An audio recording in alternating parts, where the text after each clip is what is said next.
Bene data bakundwa b'umwami Yesu Kristo, mwese abakurikira izi nyigisho tubahaye ikaze mu biganiro bya Saveur Divine.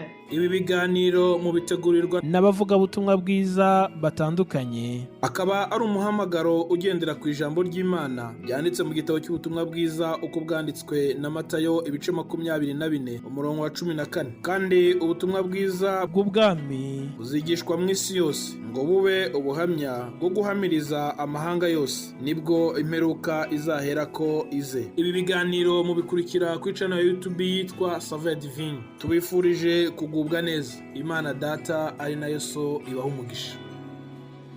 Ndabasuhuje bene data bakundwa mu izina ry'umwami wacu Yesu Kristo.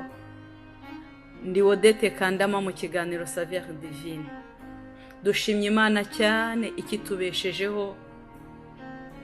Turaryama tukabyuka amahoro. Turabona Imana igenda idufasha idutabara, bugacya bukongera bukira. Turashima Imana itwongereye iminsi yo kubaho. Wowe unyumva ufatikanye nanjye gushima Imana, kandi ujye uhora wibuka ko hari icyatumye Imana igusigaza ukaba ukiriho. Unyemerere dufatikanye wowe nanjye minsi Imana idutije, minsi twongereye yo kubaho, ntituyipfushe ubusa. Imana nibaho umugisha. Muri kino cyumweru turimo turaganira ku migisha yose ibonerwa muri Kristo Yesu, cyangwa imigisha Imana yaduhereye muri Kristo Yesu umwana wayo.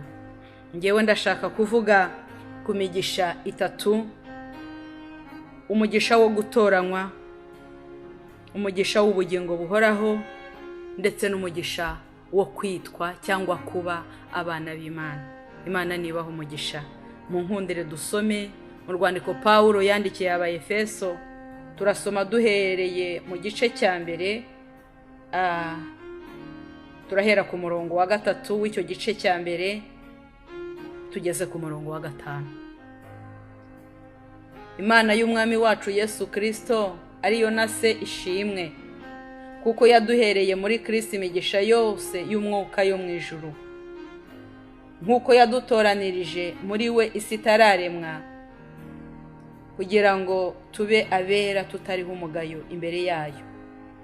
Kuko yagambiriye kera kubw'urukundo rwayo ko duhinduka abana bayo, tubiheshejwe na Yesu Kristo kubw'ineza y'ubushake bwayo. Imana ishimwe. Bene data, turi kuvuga imigisha. Akenshi iyo havuzwe imigisha abantu bajya batekereza ibifatika, ibigaragara. Nyamara Bibiliya itugira inama, ikatubwira ngo ntabwo dukwiye kureba kubiboneka, ngo ahubwo tureba kubitaboneka. Ngo kuko ibiboneka ari iby'akanya gato, hanyuma ibitaboneka byo ngo bikaba ari iby'iteka ryose. Iyi migisha hano turasomye ngo ni imigisha yose y'umwuka yo mu ijuru. Iyo bavuze ko ikintu ari umwuka ntabwo kigaragara. Ni imigisha y'umwuka yo mu ijuru. Ni imigisha iri spirituelle, dukoresha urwo rurimi rw'amahanga. Ntabwo ari ibifatika, nubwo ari by'abantu dukunda kumva cyangwa kubona cyangwa kwakira, ariko iyi migisha ni imigisha yo mu buryo bw'umwuka. Rero imigisha dusezeranijwe hano, Pawulo yandikiye Abaefeso arababwira ngo iyo migisha ibonerwa muri Kristo Yesu. Iyi migisha y'umwuka yo mu ijuru ntabwo wayibona idaturutse muri Kristo. Muri Kristo Imana yafashe ibyiza byose umwana w'umuntu yakenera none n'ejo n'ibyo azakenera. Ibyiza byose umwana w'umuntu yakwifuza kiriho, Imana yarabifashe byose bishyira mu mwana wayo w'ikinege Yesu Kristo. Muri we nimo byose biri. Twasomye ngo yabiduhereye muri Kristo. Muri Kristo niho iduhereye iyo migisha. Ni ukuvuga ngo udafite Kristo mu bugingo bwawe, utaramwizeye ngo abe umwami wawe n'umukiza, iyi migisha ntabwo wayibona kuko ibonwa n'abari muri Kristo Yesu, ibonwa n'abizeye Yesu Kristo. Imana nidufashe, niba utari wamwizera Imana igushoboze kumwizera, hanyuma nawe ubone kubona iyi migisha. Ibigaragara byo mu isi nabyo Imana ijya ibitanga, bya bindi bifatika, ya migati twavuze, ya mazu n'amasambu n'imirima n'abagore n'abagabo na diplome na za visa, byose Imana ijya ibitanga. Ariko Imana irabanza ikatubwira ngo dushake ubwami bwayo, dushake ubwami no gukiranuka,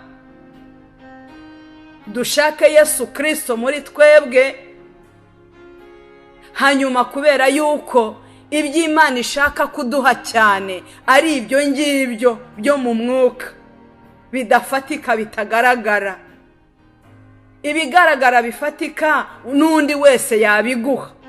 Umuntu yaguha amafaranga, umuntu yaguha inzu n'imodoka, namwe mwarabibonye, n'ingo n'amatungo n'amasambu, umuntu ngo ajya biragwa n'ababyeyi babiguha. Ariko iyi migisha y'umwuka, haleluya, tuyibonera muri Kristo Yesu. Turabanza tukakira Yesu, twamara kumwakira, Bibiliya yaratubwiye, imaze kutubwira ngo dushake ubwami, iratubwira ngo n'ibyo bindi byose ibifatika tuzabyongererwa ku buntu. Imana nibaho umugisha. Imigisha yo mu buryo bw'umwuka tubonera muri Kristo Yesu. Yego, turasomye ngo Imana yadutoranije kera, niko twasomye kuri uyu murongo wa 3 ahasoza. Muri Kristo Yesu twatoranijwe kera ngo isi itari yaremwa. Imana ishimwe. Ndi kuvuga ngo umugisha wo gutoranywa. Imana yadutoranije kera isi itari yaremwa. Yego, yadutoranije kera. Imana yigeze ibwira Yeremiya mu gice cya mbere umurongo waho wa 5, iramubwira ngo nakumenye ntarakurema mu nda ya nyoko, ngo kandi nakwejeje utaravuka, ngo ushyiraho kuba umuhanuzi uhanurira amahanga. Bene data nshuti bakundwa, Imana yadutoranije kera kandi dutoranya kugira ngo izaduhe ubugingo buhoraho. Yari yarabiteguye uhereye kera. Hanyuma no mu gihe twavukaga, burya Imana yari ihari. Yigeze ibwira Yesaya mu bice 46 umurongo wa 3 n'uwa 4, iramubwira ngo nimunyumve mwanzu ya Yakobo mwe, namwe abarokotse bo mu nzu ya Isiraheli mwese, abo nahetse mukiri mu nda, nkabaterura mukivuka, nkabageza mu zabukuru. Ndiwe muzarinda imvi z'uruyenzi nkibaheka, ninjye waremye, ninjye uzaheka, ni koko nzaheka kandi nzajya nkiza. Imana ishimwe. Imana ituzi kera, yadutoranije kera muri Kristo Yesu. Umva, Imana yari yarabiteguye. Hanyuma imaze igihe kigeze yohereza umwana wayo Yesu Kristo utagira inenge, kugira ngo aze abyuzuze neza mu gitambo yatanze ku musaraba cyo kumena amaraso. Imana yari yarabiteguye, yari yaradutoranije uhereye icyo gihe.